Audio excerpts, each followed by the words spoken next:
బిల్లులో అన్ని చిల్లులు ఉన్నాయి, అన్ని ఛిద్రాలు ఉన్నాయి. నా అనుభవం కొద్ది మనం చేస్తున్నాను. నేను ఇంత విచిత్రమైన బిల్లు ఈ అసెంబ్లీలో పాస్ అయి ఉండదు. ఈ బిల్లు ఎలాంటిదంటే గర్భంలోనే చనిపోయినటువంటి శిశువుకు డెలివరీ చేసినటువంటి బిల్లు ఇది. 2019 ఎన్నికల్లో ఖచ్చితంగా ఈ యొక్క మతపరమైన రిజర్వేషన్స్ ఏదైతే టీఆర్ఎస్ పార్టీ ఇచ్చిందో అదే ఎజెండాగా ఖచ్చితంగా భారతీయ జనతా పార్టీ ప్రజల ముందుకు వెళ్తుంది, ప్రజా తీర్పు కొడుతుంది. నేను ఇంకొకటి కూడా మనం చేస్తున్నాను. ఈరోజు టీఆర్ఎస్ పార్టీకి చిత్తశుద్ధి ఉంటే, నిజంగా మీరు అనుకునేది వాస్తవం అయితే ఈరోజు ప్రజాభిప్రాయ సేకరణకు రండి. భారతదేశంలో అసలైన హిందూ ఎవరంటే అది కేసీఆర్. అది అందరికీ తెలుసు. మీరు ఎప్పుడైనా కానీ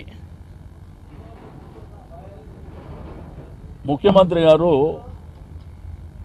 మీరు ఆ రోజు అందరూ వచ్చారు. ఆయుత చండీ యాగం మీ జీవితంలో మీరు ఎప్పుడైనా చేసిర్రా? యాదాద్రి అంటే యాదగిరిగుట్ట నరసింహస్వామి, వేములవాడ, కాళేశ్వరం, జోగులాంబ, ధర్మపురి, బాసర, భద్రాచలం, ఈ విధంగా చెప్పుకుంటూ పోతే మరి పక్క రాష్ట్రంలో మరి ప్రపంచంలో పేరు ప్రఖ్యాతలు గాంచినటువంటి మరి ఏడుకొండల వెంకటస్వామి, మన వెంకటేశ్వర స్వామి, అక్కడ కూడా మొక్కులు చెల్లించాడు మా రాష్ట్ర ప్రజలు బాగుండాలని. ఇక మీరు మతాల గురించి అది మా దగ్గర మాట్లాడటం మీకు ఆ నైతిక అర్హత ఎక్కడిది? అందరికీ కూడా 6 భోజనశాలల్లో ఏర్పాటు చేయడం జరిగింది.